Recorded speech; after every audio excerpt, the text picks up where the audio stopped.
नमोऽयं विष्णुपादाय कृष्णप्रेष्ठाय भूतले श्रीमते भक्तिवेदान्त स्वामीति नामिने।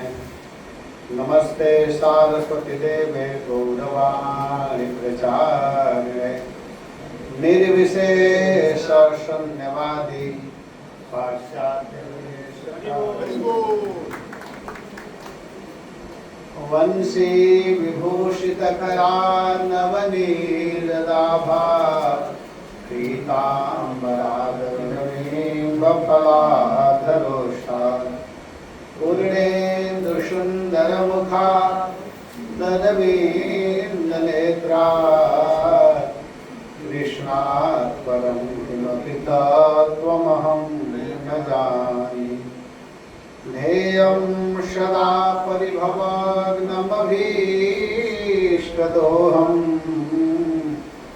तीर्थास्पदं शिवगिरिं चिनुतं शरण्यं विद्यार्थिहं प्रणतपादभवाब्धिपोतं वन्दे महापुरुषते चरणारविन्दम्। निगमकल्पतरोर्गलितं फलं शुकमुखादमृतद्रवसंयुतं पिबतभागवतं रसमालयं मुहुरहो रसिका भुवि भावुकाः। जय श्रीकृष्ण चैतन्य प्रभु नित्यानंद श्री अद्वैत गदाधर शिवासादि गौर भक्तवृंद। हरे कृष्णा कृष्णा कृष्णा हरे हरे हरे राम राम राम हरे हरे। ओम नमो भगवते वासुदेवाय। ओम नमो भगवते वासुदेवाय। ओम नमो भगवते वासुदेवाय। ओम नमो भगवते वासुदेवाय। ओम नमो भगवते वासुदेवाय। ओम नमो भगवते वासुदेवाय। हरे कृष्णा। आप सभी लोग बड़े भाग्यशाली हैं जो कि भगवान के कथा सुनने के लिए उपस्थित हुए हैं। शास्त्रों में कहा गया है कि सबसे महान, सबसे धनी, सबसे सुंदर, सबसे बड़ा व्यक्ति, सबसे श्रेष्ठ वही है जो भगवान के विषय में सुनता है और भगवान के विषय में बोलता है। ध्यान दीजिएगा, जिसको सुंदर बनना है, श्रेष्ठ बनना है, धनी बनना है, महान बनना है, तो उसको दो चीज करना पड़ेगा, गा वही सो नहीं, गाना पड़ेगा और सुनना पड़ेगा। पहला काम है सुनना और इसके बाद में गाना, दूसरे को सुनाना। पहले सुनना और इसके बाद सुनाना। तो आप सभी लोग महान हैं जो कि भगवान के इस दिव्य लीला कथा को सुनने के लिए उपस्थित हुए हैं। कल हम लोग सुन रहे थे कल के कथा में कि किस प्रकार बलि महाराज स्वर्ग में गए हैं। अब जब बलि महाराज अपने गुरु के शक्ति अर्जन करके स्वर्ग में गए, देखिए गुरु की कृपा से ही कुछ भी प्राप्त किया जा सकता है। तो गुरु प्रसन्न है किसके ऊपर? बलि महाराज के ऊपर। तो आज स्वर्ग में जाने में उनको किसी प्रकार की कोई कठिनाई नहीं हुई, बड़े आसानी से, बड़े प्रेम से स्वर्ग पहुंच गए। और जब स्वर्ग गए तो बलि महाराज को कुछ करना नहीं पड़ा। जो उनके गुरु महाराज ने शंख दिया था उसको केवल बजाया, और जब शंख बजाए तो शंख का आवाज इतना भयंकर था, भयावना, तो उस आवाज को सुन करके इंद्र घबरा गए और इंद्र भागते हुए अपने गुरु के पास गए। उनके गुरु कौन है? बृहस्पति। और बृहस्पति जी के पास जाकर कहते हैं, हे गुरुदेव, आज तक मैं ऐसा प्रभाव बलि का नहीं देखा जो आज मैं देख रहा हूँ, सुन रहा हूँ। आज जो बलि स्वर्ग की ओर बढ़ रहे हैं तो उनके सामने हम लोगों का आंख टिक नहीं पा रहा है, इतना तेज उसमें से आ रहा है और ऐसा भयंकर आवाज है। आखिर ऐसा प्रभाव कैसे हो गया है? तो बृहस्पति जी कहते हैं कि देखो, जाना मैं जान रहा हूँ, तुम लोग नहीं समझ रहे हो लेकिन मैं समझ रहा हूँ। इसका एक ही कारण है। वो कारण क्या है कि बलि के गुरु जी प्रसन्न है, अपने गुरु को वो प्रसन्न कर लिया है, खुश कर लिया है। प्रसन्न करने के कारण, खुश करने के कारण आज इसका प्रभाव ऐसा बढ़ा हुआ है। तो देखो, इस समय उसके तेज बल के सामने केवल भगवान को छोड़ करके, भगवान के अतिरिक्त कोई भी व्यक्ति सामना नहीं कर सकता। देखिए कितनी बड़ी बात बोल दी, ये महत्वपूर्ण बात है, इसको ध्यान देना है। लेकिन कुछ शब्दों पर हम लोगों को ध्यान रखना चाहिए। बृहस्पति जी बोल रहे हैं कि भगवान को छोड़ करके आज के डेट में बलि के सामने कोई टिक नहीं सकता है। तब कहते हैं कि तब गुरुदेव क्या करना होगा? कहते हैं कि देखो भाई, इस समय आप लोगों को यही करना है कि इस समय आप लोग कहीं जाकर के छिप जाओ, कहीं अलग चले जाओ, छिप जाओ। कितने दिन के लिए? कहेंगे अनिश्चित काल के लिए। अनिश्चित, हाँ। जो गुरु आज बलि के ऊपर प्रसन्न है वही गुरु जी एक समय नाराज होंगे। बृहस्पति जी सब कुछ समझ रहे हैं, भूत भविष्य को जानने वाले हैं। कहते कि जब वही गुरु नाराज होंगे तब उसका प्रभाव समाप्त होगा, तब फिर पुनः तुम स्वर्ग के राजा बनोगे। उतना दिन के लिए आप प्रतीक्षा कीजिए। हरे कृष्णा कृष्णा कृष्णा हरे हरे, हरे राम आप सभी से मेरा प्रार्थना है कि कोई भी कथा में सोएंगे नहीं और कोई बात नहीं करेंगे। प्रभु जी शुरू में बोले कि अगर किसी का मोबाइल बजेगा तो क्या करना पड़ेगा? कल भंडारा कराना होगा। और उसी तरह अगर कोई कथा में सो देगा और बात करेगा तो भंडारा कराना होगा। ये ध्यान दीजिए। केवल जो बहुत महत्वपूर्ण है, जैसे मान लीजिए प्रभु जी हैं, कोई इमरजेंसी में कुछ बात करना है तो अलग बात है। ये नहीं कि बिना मतलब कि आप लोग इधर उधर मत अपने दिमाग को ले जाइए, क्योंकि समय बहुत कम है। मैं कल बता रहा था कि जिस कथा को मैं करने के लिए चला हूँ, इस कथा को मैं 9 दिन में पूरा करता हूँ, और यहाँ 2-3 दिन का समय, वो भी 1-1.25 घंटा का समय है कि नहीं, और मैं 3-3 घंटा का करता हूँ। तो आप लोग ध्यान दीजिएगा, क्योंकि ये महत्वपूर्ण प्रसंग है। और मैं कोशिश कर रहा हूँ कि बहुत तेजी में भागने की कोई जरूरत नहीं है, जितना होगा होगा। अंतिम दिन अति संक्षेप में मैं पूरा कर दूंगा, लेकिन प्रेम से कथा को समझिए, सुनिए।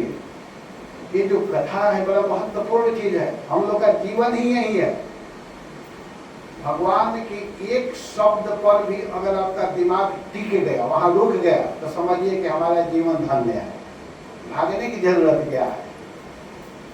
अपना मन अगर भगवान की लीला में रुक रहा है, बार बार चिंतन हो रहा है, तो समझिए कि स्थिति सही है।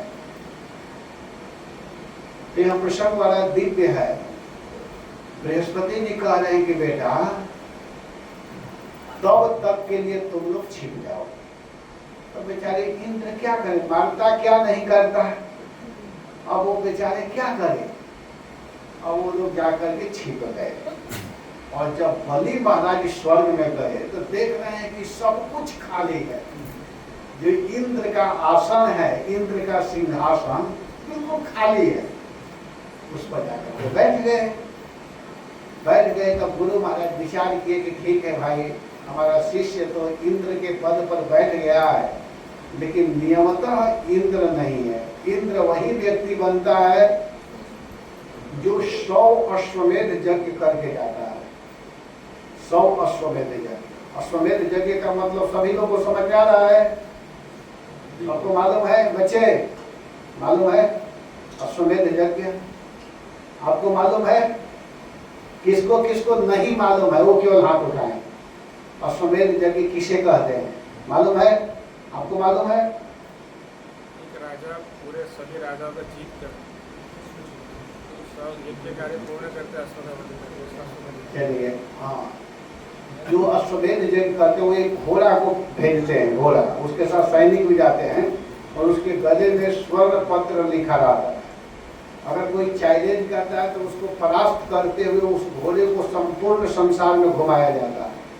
और वो घोड़ा जब सुरक्षित लौट करके आता है, और जो मतलब स्वीकार करते हुए लोग फिर आते हैं उस राजा के तरफ से, उनके अधीनस्थ को स्वीकार करते हैं, और फिर यहाँ पर यज्ञ किया जाता है। और यज्ञ में उस घोड़े को आहुति दी जाती है कुंड में, और उस कुंड से फिर एक सुंदर घोड़ा, वैसा ही सुंदर घोड़ा निकलता है। अश्वमेध है नाम है उसका, अश्वमेध माने उसी घोड़े को काट करके आहुति दी जाती है, और फिर उस कुंड से वैसा ही सुंदर घोड़ा निकलता है। तो एक अश्वमेध यज्ञ होगा। और ऐसे जब 100 अश्वमेध यज्ञ जो कर लेता है, तो वह इंद्र बनने का अधिकारी होता है। कोई सहज तपस्या नहीं है, वह व्यक्ति इंद्र बनता है। तो शुक्राचार्य विचार किए, फिर उन्होंने यज्ञ प्रारंभ कराया। इधर यज्ञ चल रहा है, और उधर क्या हुआ कि कश्यप जी जो हैं देवताओं के भी पिता हैं और असुरों के भी पिता हैं। दीति अदिति दोनों उनकी पत्नी है कश्यप जी के। दीति से जो जन्म लिए उसको दैत्य कहा गया है, और अदिति से जो जन्म लिए उनको आदित्य कहा गया है। आदित्य माने देवता लोग। तो दैत्य और देवता दोनों के पिता कश्यप जी हैं। तो कश्यप जी तपस्या में बैठे हुए थे, लेकिन जब उनका ध्यान टूटा तो वे क्या किए, समाधि जब उनकी टूटी तो वे अपनी पत्नी के आश्रम में आए। अदिति जो पत्नी है, देवताओं की जो माँ है, उनके आश्रम में आए। और जब वहाँ आए तो देख रहे हैं कि वहाँ किसी प्रकार का कोई उत्साह नहीं है, कोई सजावट नहीं है, कोई प्रसन्नता दिखाई नहीं दे रहा है। कश्यप जी जब अपने आश्रम में आए अपनी पत्नी के घर पर, तो देख रहे हैं कि वहाँ किसी प्रकार का कोई सजावट नहीं है। माता अदिति खीन अवस्था में, उदास अवस्था में बैठी हुई है, प्रसन्नता नहीं है वहां पर। सुखदेव गोस्वामी कहते हैं कि हे कुरुद्वह, हे परीक्षित, जब वे वहां आए तो जब आए तो उनको देख करके माता अदिति खड़ी हुई, प्रणाम की और उनको बैठने के लिए आसन दी। कश्यप जी आसन पर बैठ गए, विधि पूर्वक सत्कार जैसे पत्नी को करना थी वैसे वे की। और इसके बाद में कश्यप जी की दृष्टि अपने पत्नी के ऊपर पड़ता है, तो पत्नी को देख रहे हैं खीन अवस्था में, दीन वदना पत्नी, दीन माने दुखी, अपने पत्नी के मुख को दुखी अवस्था में देख करके कश्यप जी ने पूछना प्रारंभ किया, बोलना प्रारंभ किया, इदम आह, इदम, इस प्रकार पूछना, आह माने पूछना प्रारंभ किया। कश्यप जी पूछ रहे हैं, पति का कर्तव्य है अपने पत्नी से पूछना, समाचार करना। माता अदिति कुछ नहीं बोल रही है, पहले कुछ नहीं कह रही है कि महाराज मैं बहुत दुखी हूँ। देखिए पत्नियों को भी यहाँ सीखना है और पति को भी सीखना है, दोनों को यहाँ शिक्षा है। ये नहीं कि बेचारा पति आए परदेश और आते ही लिस्ट पकड़ा दीजिए उसके हाथ में, ये नहीं, वो खुद पूछेंगे। तो कश्यप जी पूछ रहे हैं, कह रहे हैं कि हे देवी, देखिए कितना सुंदर संबोधन कर रहे हैं, कह रहे हैं कि अपि भद्रम न विप्राणाम भद्रे लोकोए धुनागतम न धर्मस्य न लोकस्य मृत्यु छंदानुवर्तिना। कह रहे हैं कि हे भद्रे, भद्रे का मतलब होता है कल्याणी, हे कल्याणी, हे सुमुखी, अधुना विप्राणाम न, इस समय संसार ब्राह्मणों पर कोई विपत्ति तो नहीं आ गई है। देखिए उदासी अवस्था में देख करके पहला प्रश्न क्या कर रहे हैं कश्यप जी कि आप इतना उदास क्यों हो, उदासी का कारण क्या है, कहीं ब्राह्मणों के ऊपर कोई संकट तो नहीं आ गया है, इसलिए नहीं ना उदास हो। पहला प्रश्न है। पहले के महात्मा लोग, पहले के ऋषि लोग, पहले के राजा लोग कितने धर्मात्मा होते थे। सुबह के सत्र में कथा आप लोग सुन रहे थे, जो सुने होंगे।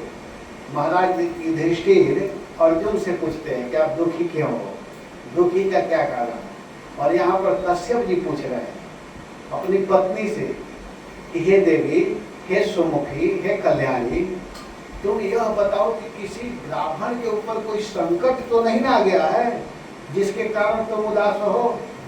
दूसरा प्रश्न क्या कर रहे हैं कि धर्म का पालन ठीक ठीक हो रहा है ना, मंगला आरती रोज जाती हो ना, पूछ रहे हैं, मंगला आरती रोज करती हो ना, उदासी का कारण क्या है, इसलिए उदास नहीं ना हो कि तुम्हारा मंगला आरती छूट रहा है।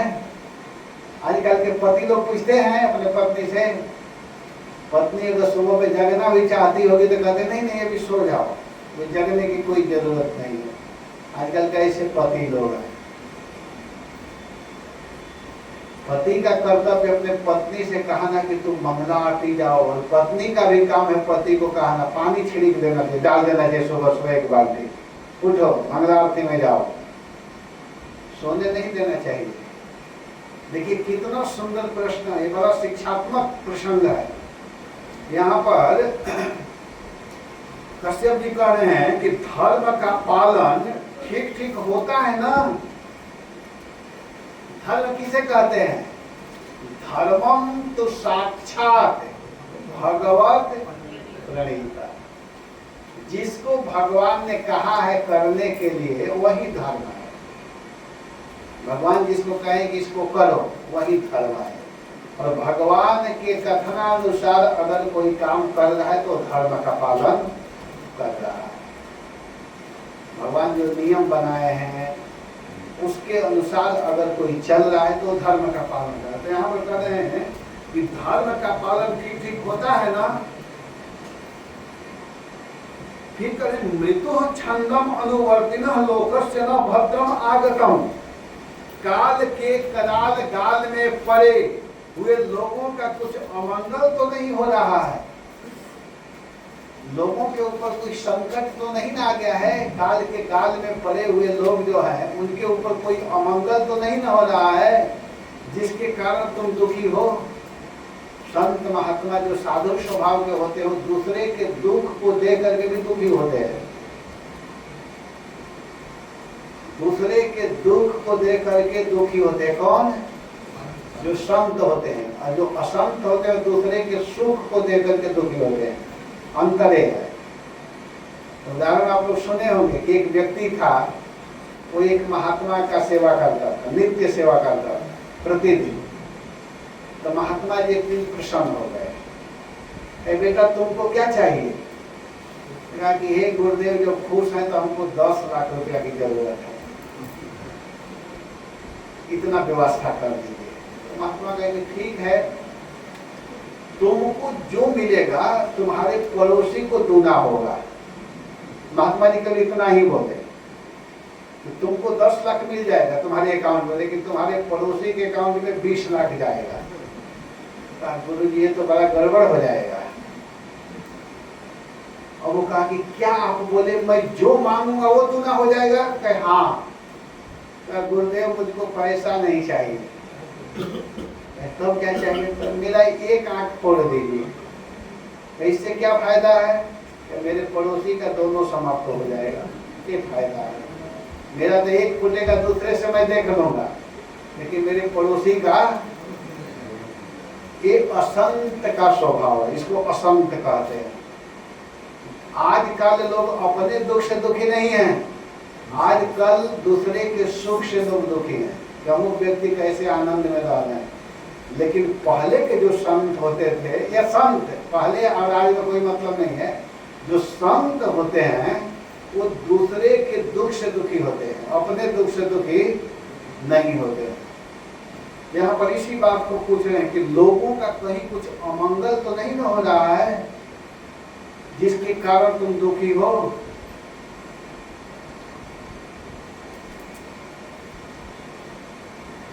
अपीवा कुशलम किंचित गृहेषु गृहमेधिनी धर्मस्य अर्थस्य कामस्य यत्र योगो योगिनाम। हे गृह के स्वामिनी, हे प्रिय, हे गृह की मालिकिन, ही गृहेषु अयोगिनाम योग, क्योंकि गृहस्थ आश्रम में तो जो लोग योग नहीं कर सकते उन्हें भी योग का फल देने वाला है। गृहस्थ आश्रम जो है, गृहस्थ आश्रम अगर कोई सही ढंग से गृहस्थ आश्रम का पालन करे, ध्यान दीजिएगा आप लोग गृहस्थ लोग ही बैठे हुए हैं, तो जितने गृहस्थ हैं अगर गृहस्थ धर्म का सही ढंग से पालन करते हैं तो यह गृहस्थ आश्रम योग का फल देता है। जो संन्यास आश्रम में रह करके जो फल मिलता है, जो ब्रह्मचर्य आश्रम में फल मिलता है, वही गृहस्थों को मिलता है। मैं गया था दोहा में कथा करने के लिए कतर में, तो वहाँ पर मैं गृहस्थ धर्म पर ही कथा किया। वहाँ के लोग हमसे डिमांड किए थे कि प्रभु जी आप गृहस्थ धर्म के ऊपर बोलिएगा। तो मेरा एक ही पॉइंट था, धन्यो गृहस्थ आश्रम, धन्य है वह गृहस्थ आश्रम। अब कैसे धन्य है इस पर मैं वहाँ 6 दिन कथा किया। 7वें दिन मैं आ गया क्योंकि मुझे बिहार में कथा करनी थी। तो 6 दिन जो कथा किया केवल गृहस्थ आश्रम पर, वह गृहस्थ आश्रम धन्य है। कैसे धन्य है इसकी व्याख्या 6 दिन की गई। तो यहाँ पर कह रहे हैं कि यह गृहस्थ आश्रम जो है योग को देने वाला है।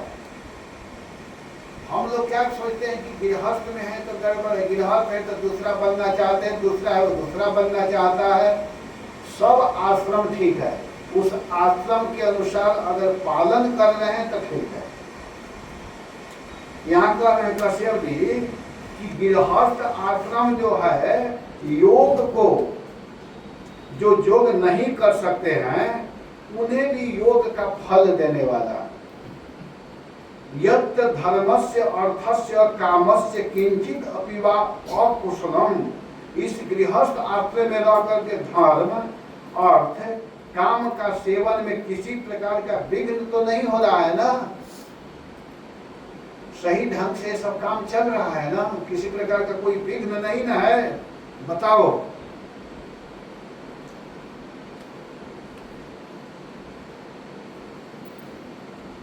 कह रहे कि यत्र जिस गृहस्थ आश्रम में योगहीन कर्मी गण अपने धर्म आचरण द्वारा योग का फल प्राप्त करते हैं, धर्म के आचरण करके योग का फल प्राप्त करते हैं, तो अपीवा तिथयो भेद्य कुटुंबा शक्तया त्वया गृहात पूजिता याता प्रत्युत्थाने नवा क्वचित। अथवा कभी तुम कुटुंब के भरण में व्यग्र रही हो। पूछ रहे हैं कि दुख का कारण क्या है? कहीं ऐसा नहीं कि अपने कुटुंब के पालन पोषण करने में तुम व्यस्त रही हो और उसी समय कोई अतिथि आ गए हो और उनका तुम सेवा नहीं कर पाए, और जब वे चले गए तब तुमको याद आया कि अरे अरे मैंने क्या कर दी। हमारे दरवाजे पर संत आए थे, ब्राह्मण आए थे, बिना कुछ खाए पिए कुछ लिए दान दक्षिणा लिए चले गए। गृहस्थों के यहाँ कोई संत महात्मा ब्राह्मण जाते हैं तो पहला काम है उनको खिलाना, और खिलाने के बाद कुछ न कुछ दक्षिणा देना चाहिए, ऐसे नहीं भेजना चाहिए।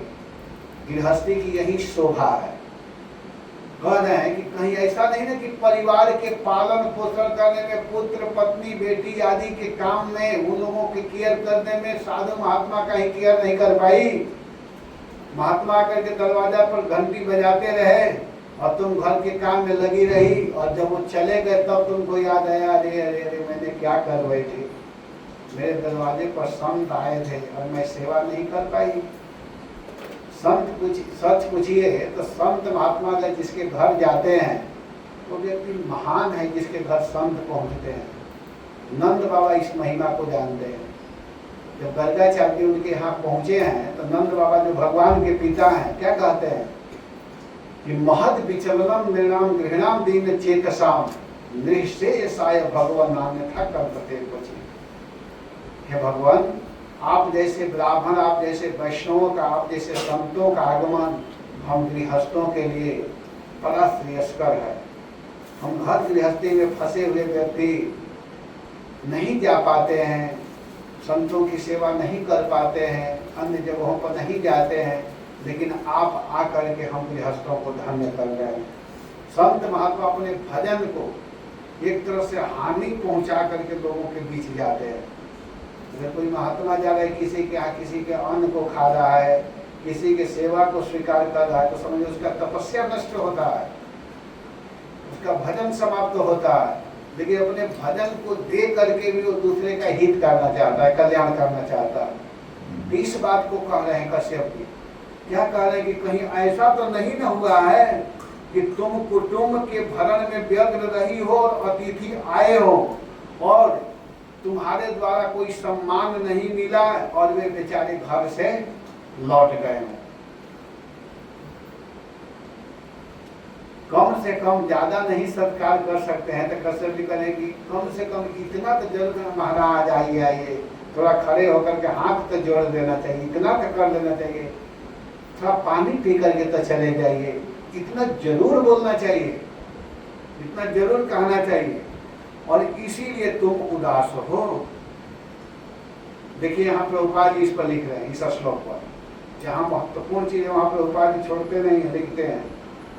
प्रभुपाद जी लिख रहे हैं अपने टीका में कि अतिथि सत्कार गृहस्थों के मुख्य कर्तव्यों में से एक है, अतिथियों का सत्कार सेवा। गृहे शत्रु अपि प्राप्तम विश्वस्तरम अकुतो भयम।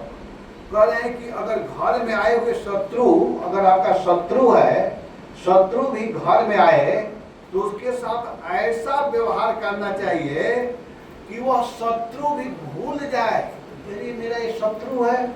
इतना सुंदर उसका सेवा करना चाहिए, सत्कार करना चाहिए, खिलाना पिलाना चाहिए कि शत्रु भी एक बार आश्चर्यचकित हो जाए कि भाई मैं इसका शत्रु हूँ लेकिन ये तो मेरे साथ शत्रुवत व्यवहार नहीं कर रहा है, कितना सुंदर व्यवहार कर रहा है। अपनी स्थिति के अनुसार अतिथि का उचित सत्कार करना चाहिए। कम से कम बैठने के लिए आसन क्या करना चाहिए, अपने सामर्थ्य के अनुसार प्रभुपाद लिख रहे हैं ये नहीं कि आप करोड़पति हैं और कोई आया तो 5 रुपया पकड़ा दिए, ये आपका सामर्थ्य नहीं है, अपने सामर्थ्य के अनुसार। लेकिन अगर आपके पास धन दौलत नहीं है तो कम से कम उसको आसन देना चाहिए, मधुर वाणी बोलनी चाहिए और 1 गिलास पानी जरूर दे देना चाहिए। पानी तो सबके घर में है ना, पानी 1 गिलास दे देना चाहिए। इसको प्रभुपाद जी ने लिखा है।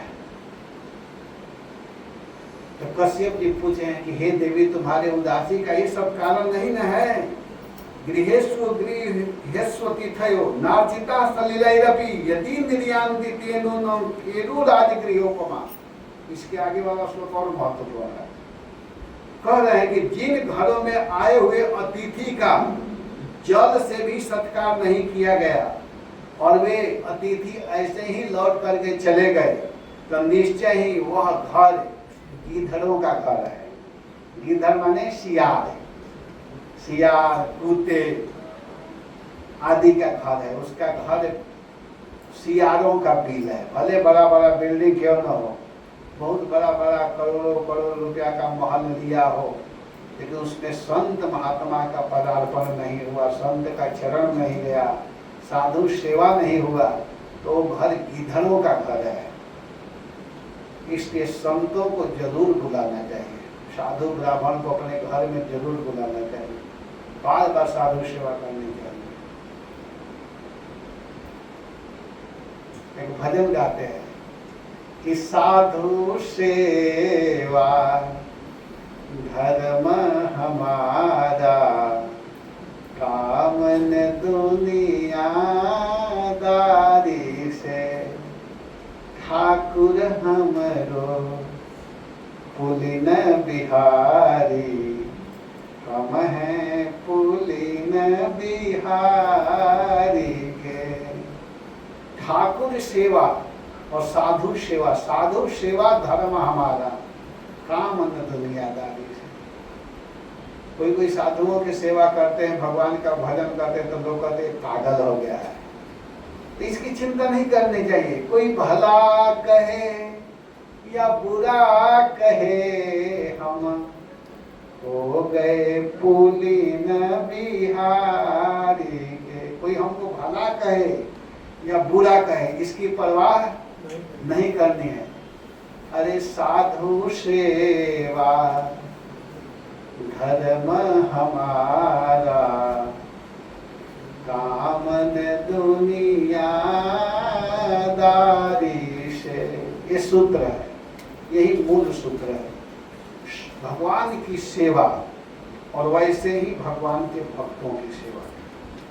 भगवान के सेवा और भगवान के भक्तों की सेवा अगर कोई कर रहा है और अन्य व्यवहार में कुछ त्रुटियां भी हो रही तो चलेगा, और आप सब कुछ सही ढंग से कर रहे हैं और ये 2 चीज नहीं कर पा रहे हैं, तो समझिए कि सब गड़बड़ी ही गड़बड़ी। इसलिए इसको ध्यान देना चाहिए। यहाँ पर प्रभुपाद जी ने बड़ा सुंदर उदाहरण दिया। कहते हैं कि जिन घरों में संत महात्मा अतिथि की सेवा नहीं होती, वो घर घर नहीं है, वो गीधड़ों की घर है। तो हे भद्रे, हे प्रिय, संभव है मेरे बाहर चले जाने पर कभी तुम्हारा चित्त उद्विग्न न रहा हो और समय पर तुमने हविष्य से अग्नियों में हवन न किया हो। उदासी का यह कारण नहीं ना है कि तुम रोज हवन करती हो, लेकिन मेरे जाने से तुम्हारा चित्त उद्विग्न हुआ और तुम हवन नहीं कर पाई, आहुति नहीं दे पाई, जो संविधा डालना चाहिए, हवन करना चाहिए, उसको नहीं कर पाई। यहाँ हवन का अर्थ देखे, पहले के लोग हवन करते थे, लेकिन आज का सबसे बड़ा हवन क्या है? भगवान का नाम, कीर्तन। कहीं हम लोगों के जाने के बाद, हमारे जाने के बाद कहीं ऐसा नहीं ना हुआ कि तुम्हारा माला छूट गया, जप नहीं हुआ। ये सबसे बड़ा हवन है। हरे कृष्णा कृष्णा कृष्णा हरे हरे, हरे राम राम राम हरे हरे।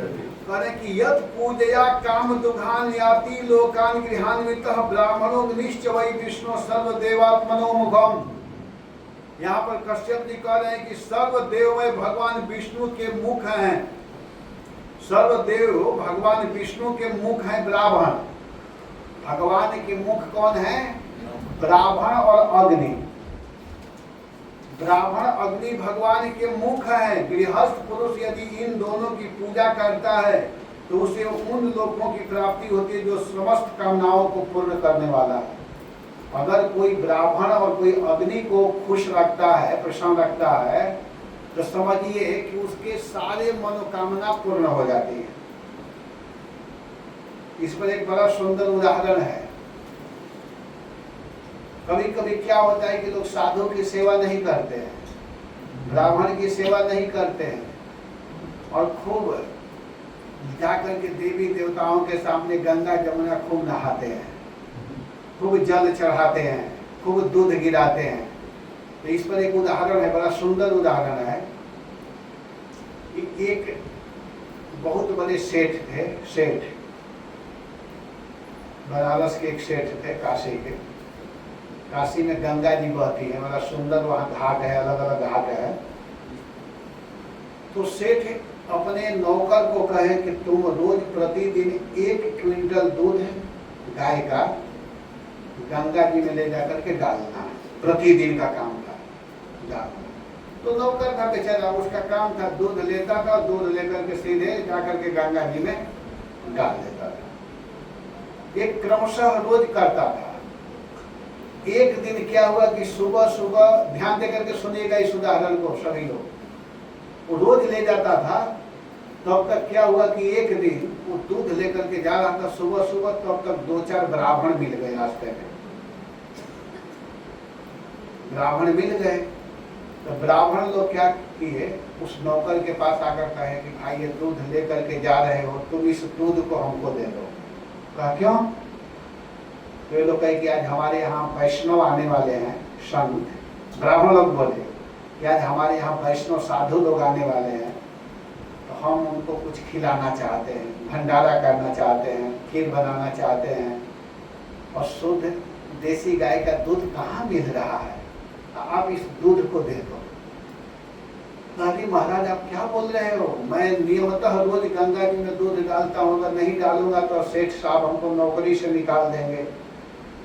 कहे नहीं नहीं, आप कृपा करके दे दो हमको दूध। कहा कि नहीं मैं नहीं दे सकता, तो आप दे दीजिए ना। कहे कि महाराज अगर उनको मालूम हो जाएगा तो नौकरी से हटा देंगे। तो कहे कि नहीं नहीं, हम लोग नहीं बताएंगे, आप दे दो। अगर कहीं पता चल गया तो कि आप चिंता मत करो, पता नहीं चलेगा तो दे दो। तो बार बार जब कहने लगे तो नौकर दूध दे दिया। अभी ब्राह्मण लोग क्या किए कि दूध लाए, और दूध ला करके खूब सुंदर खीर बनाए, और अपने घर में शुद्ध ब्राह्मण शुद्ध वैष्णवों को बुला करके भगवान को भोग लगा करके उस खीर को संतों को खिलाए। महात्मा लोग खा करके बड़े खुश होकर के आशीर्वाद देकर के लोग चले गए।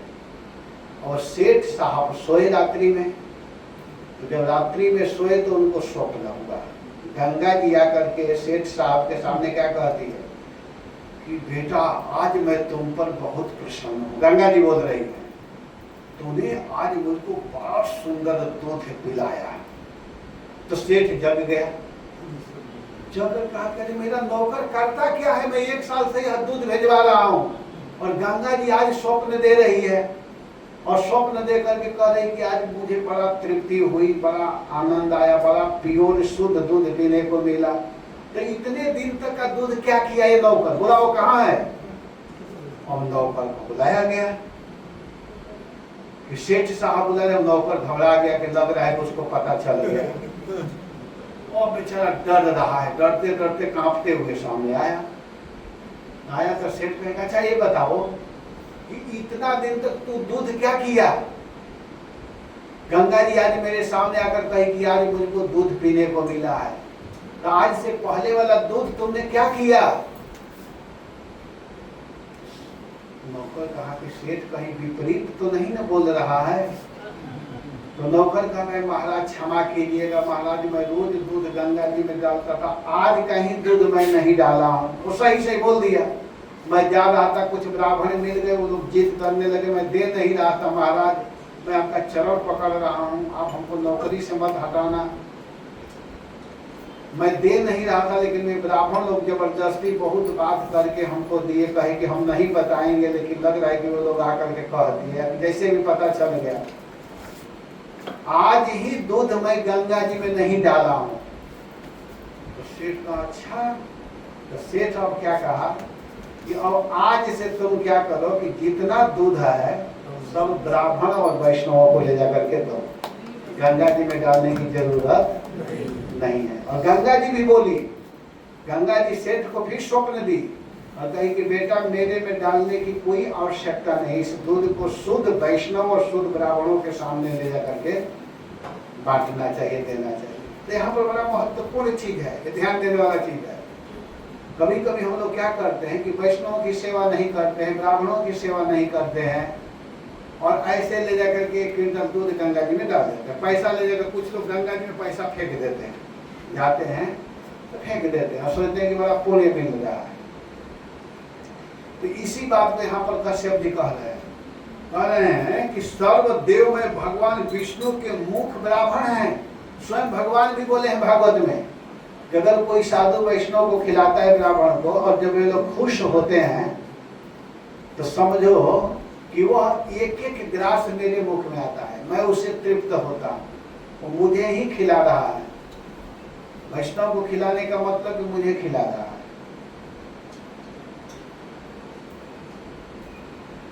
कि गृहस्थ पुरुष यदि इन दोनों की पूजा करता है तो उन लोगों की प्राप्ति होती है जो समस्त कामनाओं को पूर्ण करने वाला है। हे मनस्विनी प्रिय, तुम्हारे बहुत से लक्षणों से मैं देख रहा हूं कि इस समय तुम्हारा चित्त अस्वस्थ है। तुम्हारे सब लड़के तो कुशल मंगल है ना? अंत में पूछ रहे हैं, सब पूछते करते कि आप यह बताओ कि आपके बेटा सब ठीक ठाक है ना? तुम्हारे लड़के, कश्यप जी कह रहे, अपने लड़के नहीं कह रहे, कश्यप जी के लड़के दैत्य लोग भी है ना, तो पूछे कि तुम्हारे बेटा ठीक हैं, बताओ। इतना सुनते ही अदिति जी बोलना प्रारंभ की। अब अदिति जी बोल रही हैं। अदिति जी कहती हैं कि भद्रम द्विजगवाम ब्रह्मन् धर्मस्यास्य जनस्य च त्रिवर्गस्य परम क्षेत्रम गृहमेधिनि गृहाय में। अदिति जी ने कहा, हे ब्राह्मण, हे स्वामी, हे ब्राह्मण, द्विजगवाम धर्मस्य च अस्य जनस्य भद्रम गृहमेधिनि। ब्राह्मणों, गायों, धर्म का और इस लोक का, इस दासी का कुशल है। आपकी मैं दासी हूं, तो ब्राह्मण भी ठीक है, धर्म भी सही ढंग से चल रहा है, आपकी दासी अदिति भी ठीक है। हे मेरे गृह स्वामी, यह गृहस्थ आश्रम अर्थ धर्म और काम की साधना में परम सहायक है। हे ब्राह्मण, आपके निरंतर स्मरण और कल्याण कामना से अग्नि, अतिथि, सेवक, भिक्षुक और दूसरे याचक खाली हाथ नहीं लौटे, अर्थात मैंने किसी का तिरस्कार नहीं किया है। आपको इतना विचार करना होगा कि मैं आपकी पत्नी हूँ, मेरे द्वारा किसी प्रकार की कोई त्रुटि नहीं हुई है, मैं सब कुछ सही ढंग से सब कुछ मैं किया हूँ, किसी प्रकार का कोई दिक्कत नहीं। भगवान, जब आप जैसे प्रजापति, प्रजाओं के जो स्वामी हैं प्रजापति, मुझे इस प्रकार धर्म पालन का उपदेश करते हैं, आप जैसे पति जब मुझको प्राप्त हैं, देखिए पति का धर्म क्या होता है, पत्नी को धर्म का उपदेश करना पति का काम है। पति का कर्तव्य है अपने पत्नी को धर्म में लगाना, कहना कि तुम भजन करो, माला करो, तुमको जो व्यवस्था चाहिए मैं दूंगा। ये पति का काम है, सब तरह से केयर करना। कह रही है कि आप जैसे प्रजापति स्वामी हमारे पति हैं, तो क्या धर्म के पालन में किसी प्रकार का कोई त्रुटि हो सकता है, कोई कमी हो सकता है? ऐसी कौन सी कामना है जो पूरी न हो जाए? आपने इतना सुंदर धर्म का उपदेश किया है कि सारी कामनाएं पूर्ण हो जाती है। हे आर्यपुत्र, ये समस्त प्रजा चाहे सत्वगुणी, रजोगुणी या तमोगुणी हो, आपकी ही संतान है। अदिति जी भी बोलने में बड़ी दक्ष है। कहें कि सारे सतोगुणी, तमोगुणी, रजोगुणी जितने प्रजा हैं वे सब आपके संतान हैं। कुछ आपके संकल्प से उत्पन्न हुए हैं और कुछ शरीर से। हे भगवान, उन चाहे असुर हो या देवता, आप सब संतानों के प्रति सम हैं। असुरों के प्रति भी आप सम हैं, देवताओं के प्रति भी सम हैं। तथापि स्वयं परमेश्वर भी अपने भक्तों की अभिलाषा पूर्ण किया करते हैं। परमात्मा भी भक्तों की इच्छाओं को पूर्ण करते हैं। इसलिए हे मेरे समर्थ स्वामी, बोलने में अदिति जी कितनी दक्ष हैं। पहले तो सबको संतान कही और इसके बाद कहते हैं कि जो आपके भक्त होते हैं उनके प्रति परमेश्वर भी अपने भक्तों के अभिलाषा को पूर्ण करते हैं। तो हे मेरे समर्थवान पतिदेव, हे स्वामी, मुझ दासी के हित के विषय में विचार कीजिए। कश्यप जी कहे कि बताओगे तभी ना मैं विचार करूंगा, क्या समस्या है, बताओ तो सही। हे मर्यादा पालक प्रभु, इतना भूमिका बनाने के बाद अब अदिति जी कहना प्रारंभ करती है। अदिति जी कहती हैं कि हे मर्यादा के पालन करने वाले, हे धर्म के पालन करने वाले, हे मेरे स्वामी, स्वपत्नी हृतस्त्रिय हृतस्थानान न पाही। शत्रुओं ने हमारी संपत्ति और रहने के स्थान को छीन लिया है। शत्रुओं ने हमारे रहने के स्थान को और हमारे संपत्ति को छीन लिया है। परई विवासितासाहं मग्नं व्यसन सागरे ऐश्वर्यम श्रीयस स्थानम हितानि प्रबलैः मम। बलवान दैत्यों ने मेरे ऐश्वर्य, धन, यश और पद छीन लिए हैं तथा शत्रुओं ने हमें घर से बाहर निकाल दिया है। इस प्रकार मैं दुख के समुद्र में डूब रही हूँ। शत्रुओं ने हमको घर से बाहर निकाल दिया है। इस समय हमारा घर मकान कुछ भी नहीं है। आपसे बढ़ करके हमारी भलाई करने वाला भला कौन होगा? कोई नहीं है। आपसे बड़ा हितैषी मेरा कोई नहीं है। इसलिए मेरे हितैषी स्वामी, हित की भावना रखने वाले हे स्वामी, आप अपनी बुद्धि से मेरे कल्याण का उपाय कीजिए, जिससे मेरे पुत्रों को वे वस्तुएं फिर से मिल जाए। जिस वस्तु को हमारे शत्रुओं ने छीन लिया है और हमारे पुत्रों को घर से बाहर निकाल दिया है, हमको बाहर निकाल दिया है, तो आप कृपा करके ऐसा उपाय कीजिए, ऐसी व्यवस्था कीजिए जिससे पुनः वह स्थान मेरे पुत्रों को मिल जाए। इतना सुन करके सुखदेव गोस्वामी कहते हैं कि हे राजन, इस प्रकार अदिति के द्वारा प्रार्थना करने पर प्रजापति कश्यप उसे कुछ विस्मित से होकर के बोले। अदिति के बात को जो कश्यप जी ने सुना, तो सुनकर के उनको बड़ा आश्चर्य हुआ। आश्चर्य क्या हुआ? अरे देखो माया का प्रभाव। कश्यप जी भगवान की भक्ति में हमेशा लगे रहते हैं। माया के प्रभाव को देख रहे हैं कश्यप, इसलिए विस्मित हो रहे हैं। तो देखो माया का प्रभाव, ये माया देवताओं की माँ के ऊपर भी प्रभावित कर रही है। ये माया का प्रभाव तो देखिए, विष्णु माया भगवती या सम्मोहितम जगत, ये विष्णु की माया कितनी बलवती है कि जो देवताओं की माँ है, देवता के माँ अदिति के ऊपर भी अपना प्रभाव डाल रही है। इस बात को सोच करके कश्यप जी को आश्चर्य हो रहा है। कहते अहो विष्णु माया बलम इदम जगत स्नेहबद्धम। भगवान विष्णु की माया का कैसा बल है, यह सारा संसार स्नेह के बंधन से बंधा हुआ है। यहाँ अहम और मम की भावना अदिति में भी है। यह मेरा और यह तेरा, दैत्यों ने छीन लिया, मेरे बेटा को बाहर कर दिया। यही तो माया है। एक कवि हुए हैं बिंदु जी, उन्होंने बड़ा सुंदर एक पद लिखा है।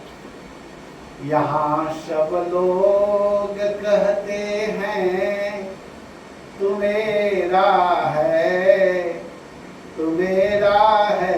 बड़ा सुंदर कवि हुए हैं। मैं किसका हूँ ये झगड़ा तुम मिटा दोगे तो क्या होगा दशा मुझे दीन की, भगवन संभालोगे तो क्या होगा। यहाँ सब लोग कहते हैं, सब लोग, तू मेरा है, तू मेरा है। स्त्री कहती है मेरा है, पिता कहता है मेरा है, पुत्र कहता है मेरा है। जिसके यहाँ नौकरी करते हैं वो मालिक कहता है ये नौकर है। इतना ही से काम नहीं चलता है। कुत्ता भी कहता है मेरा है, मरेगा तो मैं खाऊंगा। आग कहता है नहीं नहीं मैं इसको जलाऊंगा। यहाँ सब लोग कहते हैं तू मेरा है, तू मेरा है। अहम और मौन में जीव फंस गया। यही माया है। माया का स्वरूप क्या है? माया का स्वरूप है वो गोचर जहाँ तहाँ जाई, सो तुम माया जाने हो माई। जहाँ तक इंद्रियों की पहुंच है वही तो माया है। बड़ा सुंदर नवयोगेश्वर से प्रश्न किए हैं जनक जी नवयोगेश्वर संवाद में। माया का स्वरूप क्या है? माया से करने का उपाय क्या है?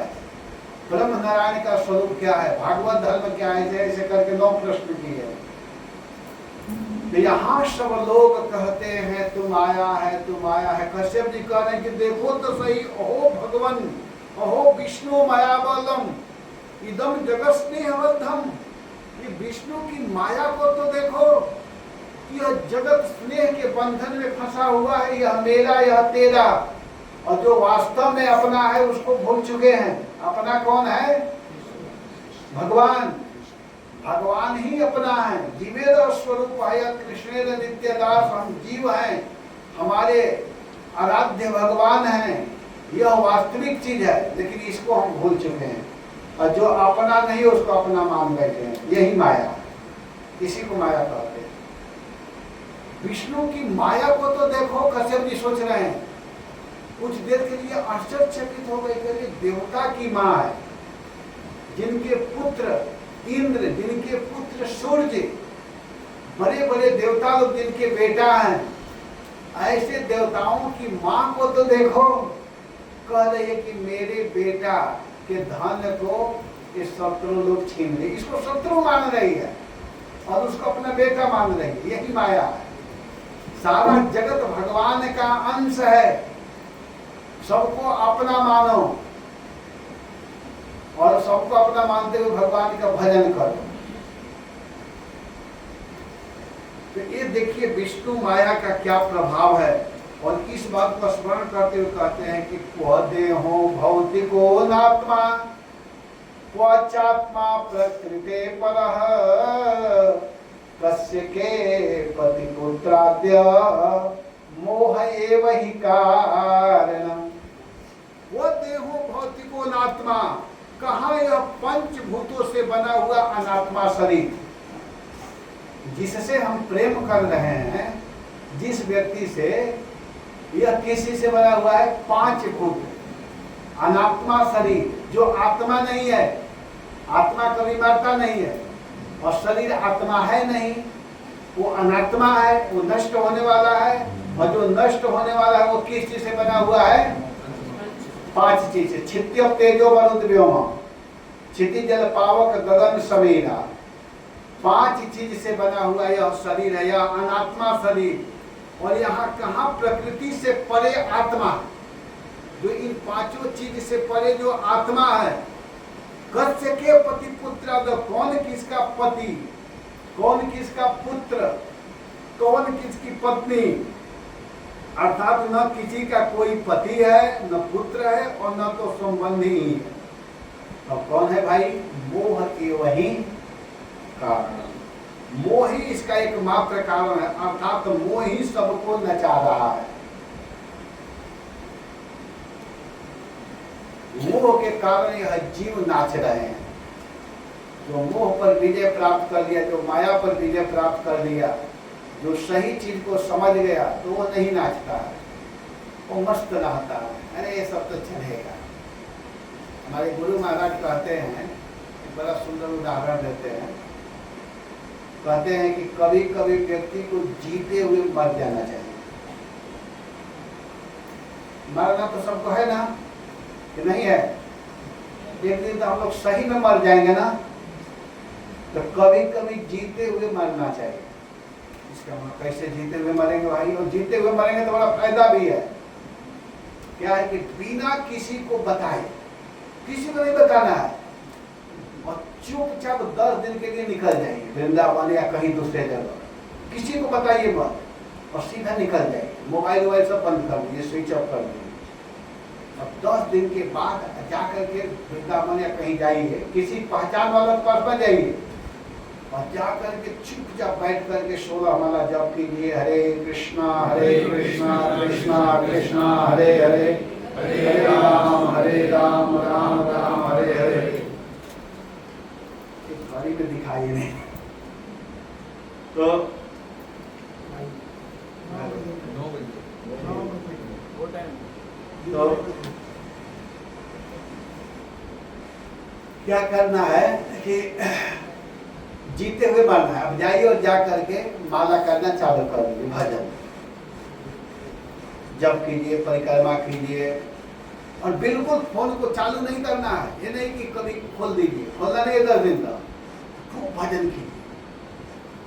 और इसके बाद 10 दिन के बाद क्या कीजिए कि फिर सूरत में आइए। जो फैक्ट्री चलाते हैं, दुकान चलाते हैं, जो भी बिजनेस करते हैं, वहां आ जाइए और आकर देखिए कि पत्नी है कि नहीं है, बच्चा है कि नहीं है, फैक्ट्री क्या हुआ। अगर हानि हुआ होगा तो आप फिर से संभालना चालू कर दो, और अगर वो चल रहा है सिस्टम से, तो अब इस बार 10 दिन के लिए नहीं, 20 दिन के लिए भागो, कुछ दिन और करके, फिर 1 महीना के लिए। क्योंकि एक दिन जब हम मरेंगे तो अब हम देखने भी नहीं आ सकते हैं कि क्या हो रहा है, क्या नहीं हो रहा है। आप लोग करेंगे ऐसा?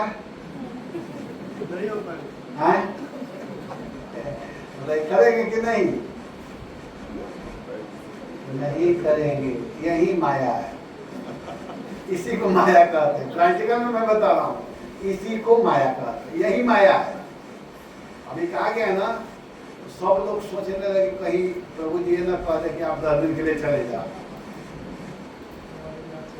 नहीं छोड़ेंगे, लेकिन आज ही अगर कुछ हो जाए तब क्या करेंगे?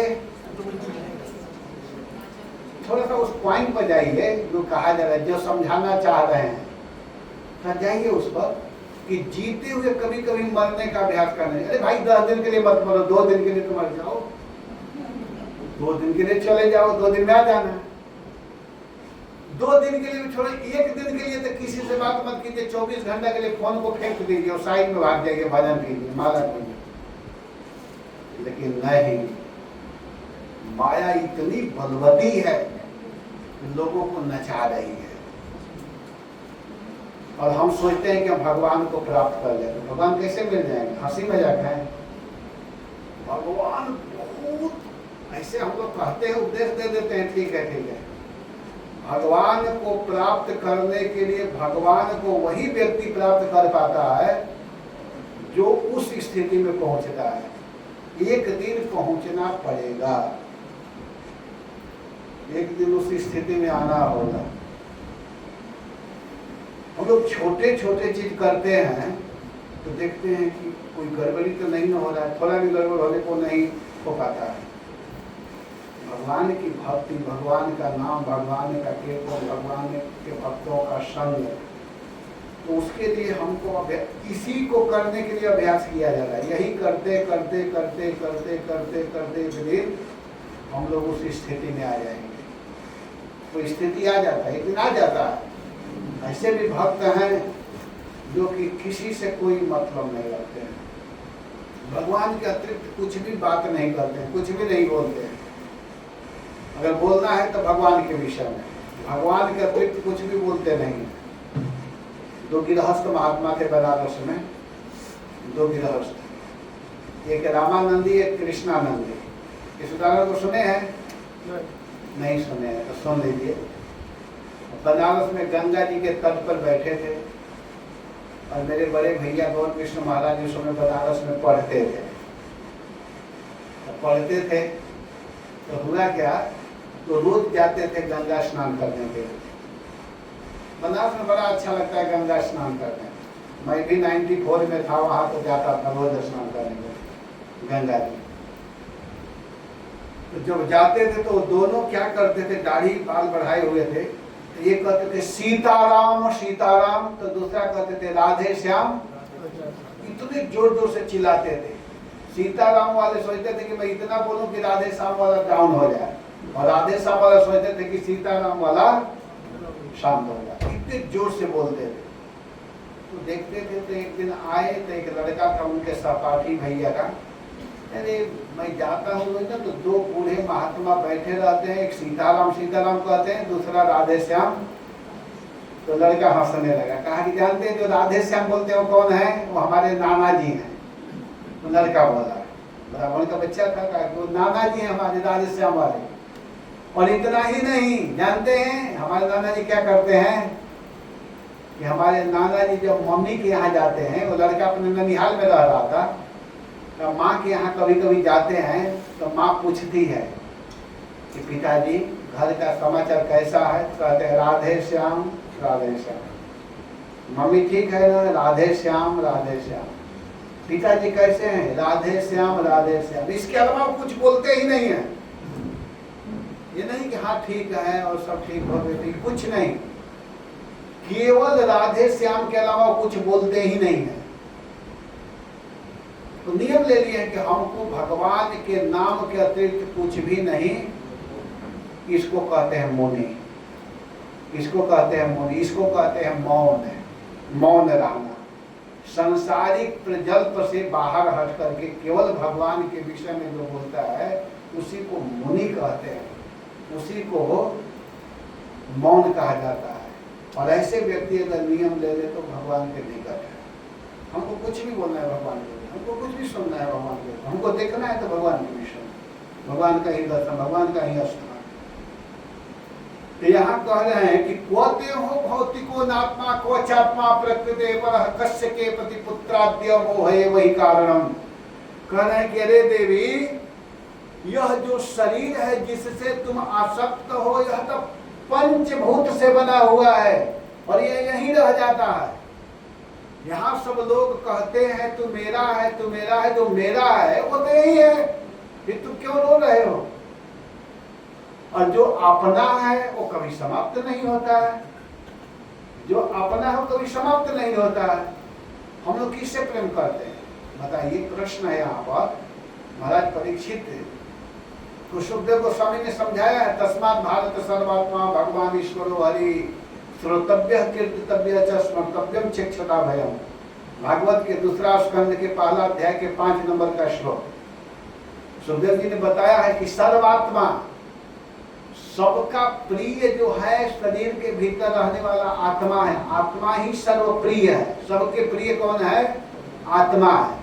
कोई कहे कि मैं तो उसको प्रिय नहीं मानता हूँ, मैं तो अपने पत्नी को प्रिय मानता हूँ जी, मैं अपने बेटा को प्रिय मानता हूँ, मैं अपने पिता को प्रिय मानता हूँ। अच्छा, आत्मा को प्रिय नहीं मानता ना? मैं तो पिता को, तो ठीक है। पिता को प्रिय कब तक मान रहे? जब तक उसके शरीर के भीतर आत्मा है।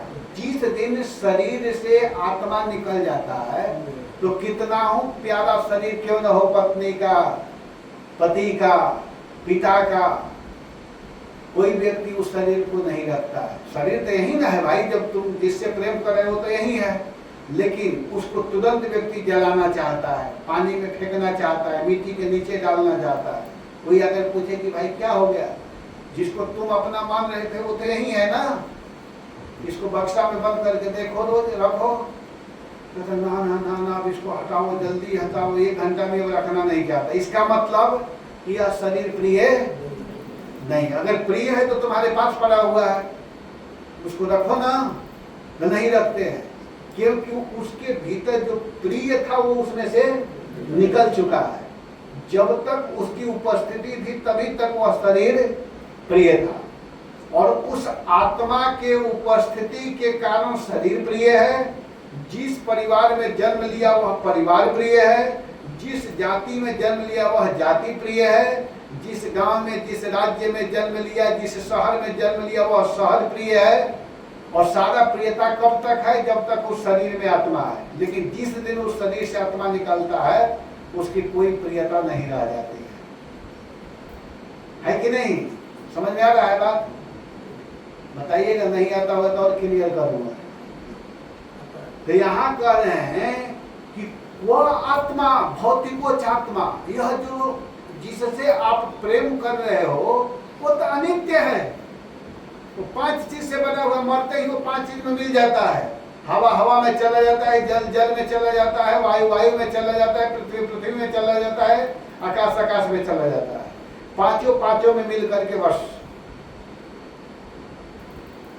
तो फिर आसक्ति करने की क्या जरूरत है? तो कह रहे हैं कि आसक्ति इसलिए होता है, मोह एवं ही कारण। मोह कहते हैं अज्ञान को।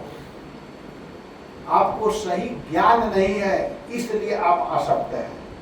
जिस दिन आपको ज्ञान हो जाएगा, पांडा किसको कहते हैं? पंडित। शब्द असत विवेकिनः पांडा। और एक व्याकरण में सूत्र आता है कि तर्कादिभ्य इतच, इतच प्रत्यय से पंडित बना है। जो सत्य और असत को समझ रहा है वही पंडा है। सही क्या है और गलत क्या है? तो सही यह है कि हम शरीर नहीं हैं, हम भगवान के अंश हैं, भगवान ही हमारे संबंधी हैं, भगवान ही हमारे सब कुछ हैं। इसलिए भगवान भगवत गीता में बोले हैं कि अहम सर्वस्य प्रभवः मत्तः सर्व प्रवर्तते इति मत्वा भजन्ते माम बुद्धा भाव समन्विता। उसको बुद्धा कहा जा रहा है, वो बुद्धिमान है। और जो इसको नहीं जानता है उसको प्रभुपाद कहते हैं वो मूढ़ा। वो बुद्धा नहीं है, वो क्या है? मूढ़ा। वह मूर्ख है, वह जड़ है, वो नहीं समझ रहा। और जो इसको समझता है, क्या समझता है?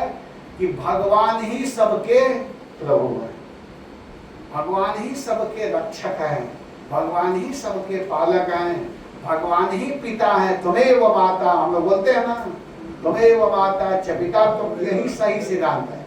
भगवान ही माता है, भगवान ही पिता है, भगवान ही गुरु है, भगवान ही भाई बंधु सब कुछ है।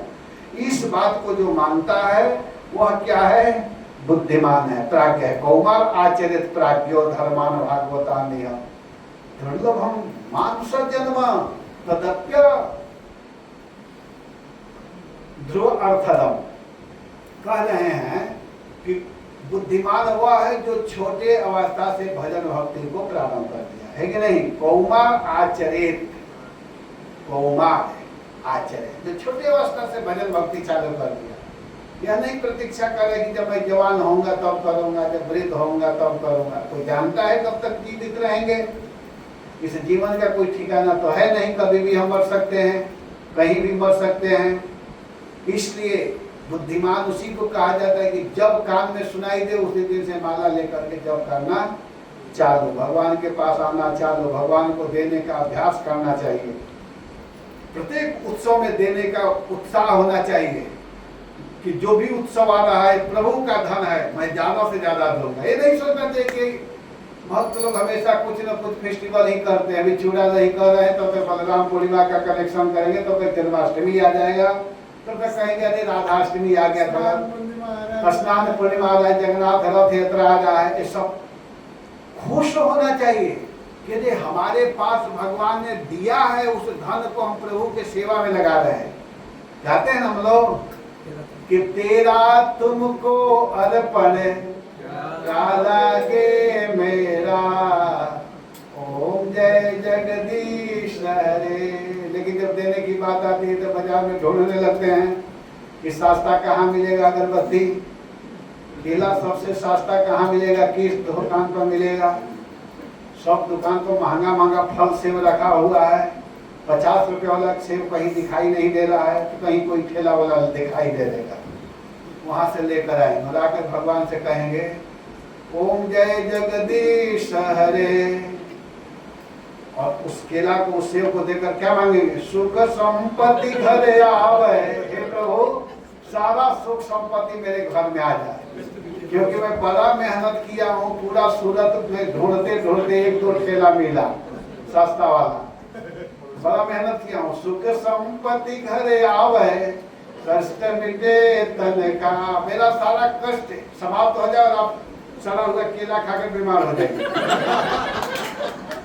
है कि नहीं? ओम जय जगदीश हरि। और इतना से पेट नहीं भरता है, तब क्या बोलते हैं? तेरा तुमको अर्पण क्या लागे मेरा। जब तुम्हारा लग ही नहीं रहा है तो 50 रुपए वाला क्यों ढूंढ रहा है? महंगा वाला खरीद के दे दो। भगवान के सामने भी हम चीटिंग करते हैं, है कि नहीं? अरे बोलना चाहिए कि प्रभु आप बहुत दिए हो, मैं बहुत कम आपको दे रहा हूँ, सारा पैसा बैंक में रखा हूँ, मैं आपको नहीं दे रहा हूँ। तो भगवान खुश हो जाएंगे कि कम से कम सही तो बोल रहा है।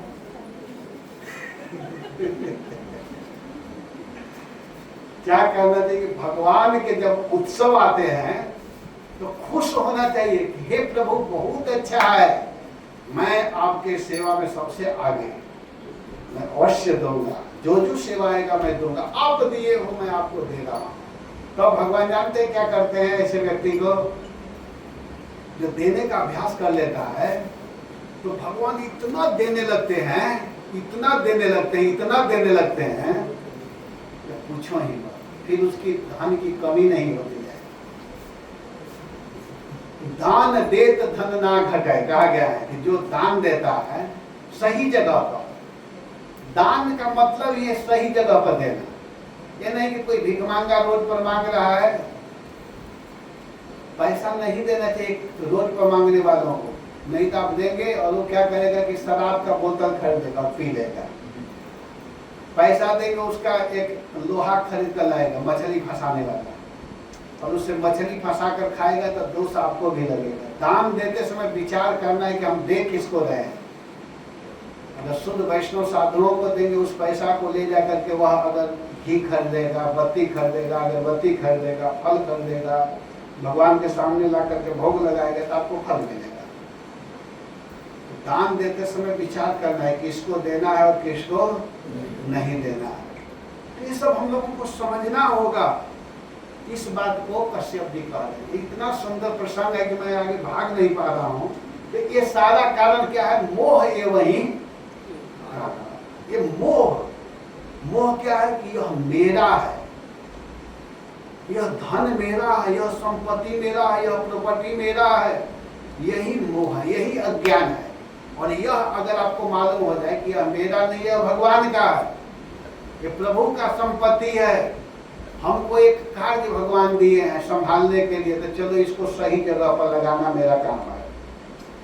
बुद्धिमान व्यक्ति उसी को कहा जाता है कि उस धन को सही जगह पर लगा दे। सही जगह पर उस धन का प्रयोग कर दिया तो उसको बुद्धिमान कहते हैं, और उस पर भगवान प्रसन्न होते हैं। कहते हैं कितना बुद्धिमान बेटा है मेरा, कि मेरे संपत्ति को सही जगह पर खर्च कर रहा है। कोई पिया के लड़का मिल जाए, सारे धन को ले जा करके शराब वेश्यालय में खत्म कर दे तो पिता कितना दुखी होगा। और सही पैसा को सही ढंग से अगर खर्च करे तो पिता खुश हो जाता है। वैसे ही भगवान हम लोगों के पिता हैं। भगवान भी देखते हैं जो सही जगह पर धन का खर्च करता है तो भगवान प्रसन्न होते हैं, फिर उसको और देते हैं, लो बेटा तुम सही खर्च कर रहे हो और करो। तो यहाँ ये सब समझना होगा। इसलिए कह रहे हैं कि मोह ही इसका एकमात्र कारण है। लेकिन हे देवी देखो, तुम जब मेरे पास आ गई और कह रही हो, कश्यप जी प्रसंग को समझना है। अदिति और कश्यप जी का संवाद चल रहा है। अदिति कश्यप जी की पत्नी है। अदिति कौन है? देवताओं की माँ है। कश्यप जी अपनी पत्नी को दुखी अवस्था में देख रहे हैं। वो बेचारी कहती है कि हमारा सारा धन संपत्ति सब कुछ समाप्त हो गया है, हमारे बेटा पता नहीं कहाँ चले गए हैं, आप सर्वसमर्थवान हैं, आप कुछ कीजिए। तब कश्यप जी पहले तो बहुत सुंदर उपदेश किए। इसके बाद कहे कि ठीक है, जब तुम चाह रही हो तो हमसे क्या कह रही हो? जिससे कहना चाहिए उनसे कहो। और तुम ऐसे समझती हो लेकिन नहीं समझ पा रहे, तो मैं तुमको बताता हूँ। उपतिष्ठस्व पुरुषम भगवंतम जनार्दनम सर्वभूत गुहावासम वासुदेव जगत गुरु। कितना सुंदर बात बोल रहे हैं। कह रहे हैं कि हे प्रिय, सर्वभूत गुहावासम पुरुषम, जो सबके हृदय में, संपूर्ण प्राणियों के हृदय में विराजमान परम पुरुष, जनार्दनम जगत गुरु, परम पुरुष, अपने भक्तों के दुख मिटाने वाले। भगवान कौन है? अपने भक्तों के दुख को मिटाने वाले जनार्दन। जन माने मनुष्यों के, भक्तों के दुख को दूर करने वाले जगत गुरु।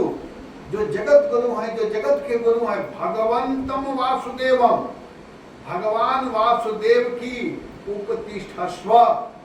उपतिष्ठस्व माने आराधना करो। अगर तुमको दुख से छुटकारा पाना है तो संपूर्ण भक्तों के दुख को दूर करने वाले हैं। वो कौन है? तो वासुदेव। वासुदेव किसको कहते हैं? जो वसुदेव का बेटा है। वो कौन है? कृष्ण। तो आप कृष्ण की आराधना करो। स्पष्ट कश्यप जी बोल रहे हैं, दूसरे लोगों की आराधना की बात नहीं कह रहे हैं। कह रहे हैं कि आप कृष्ण की भक्ति करो। हरे कृष्णा कृष्णा कृष्णा हरे हरे, हरे राम राम राम हरे हरे। आप भगवान कृष्ण की भक्ति करो। भगवान वासुदेव, भगवान श्री कृष्ण की आराधना करो, जो जगत के गुरु हैं, जो सबके हृदय के बात को जानने वाले हैं। पुरुष भगवंतम जनार्दनम सर्वभूत गुहावासम वासुदेवम जगत गुरुम। कह रहे हैं कि सर्वत्र भगवान ही तुम्हारे पुत्रों के कल्याण का उपाय जानते हैं। भगवान ही जानते हैं कि उसका कल्याण कैसे होगा। और जो सभी जीवों के हृदय में रहते हैं,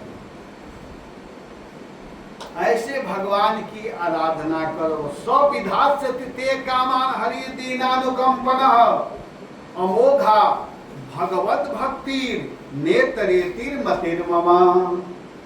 कह रहे हैं कि हे देवी, वे भगवान बड़े दयालु हैं। अगर उनकी भक्ति करोगी, उनके नाम का जप करोगी, तो अवश्य ही श्री हरि तुम्हारे मन की कामनाओं को पूर्ण करेंगे।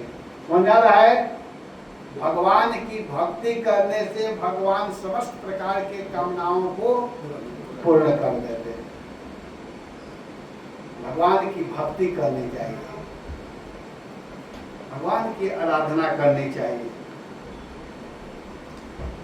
मेरा यह दृढ़ निश्चय है कि भगवान की भक्ति कभी, भगवत भक्ति अमोघा, भगवान की भक्ति कभी व्यर्थ नहीं जाती है। जो भगवान का भजन करता है वो कभी व्यर्थ नहीं होती है।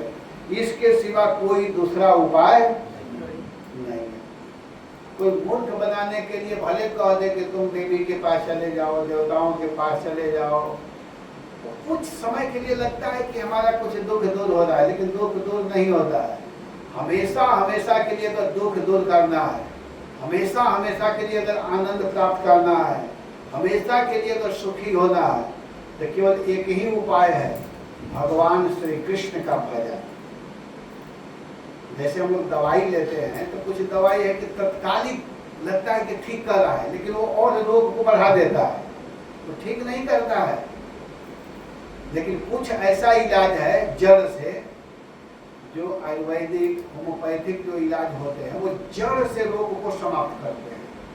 और अंग्रेजी दवा है, वो तुरंत राहत तो देता है लेकिन हानि पहुंचाता है दूसरे साइड में। इसी तरह अन्य देवी देवताओं की उपासना कुछ समय के लिए तो लगता है कि बड़ा चमत्कारिक है, लेकिन वो गड़बड़ करता है। लेकिन जो भगवान की भक्ति है, भगवान कृष्ण का अगर कोई भजन चालू करता है, तो परम सुख, परम आनंद को देने वाला भगवान का नाम है। हरे कृष्णा कृष्णा कृष्णा हरे हरे, हरे राम राम राम हरे हरे। अकामः सर्व कामो वा मोक्ष काम उदारधि तीव्रेण भक्ति योगेन यजेत पुरुषम परम।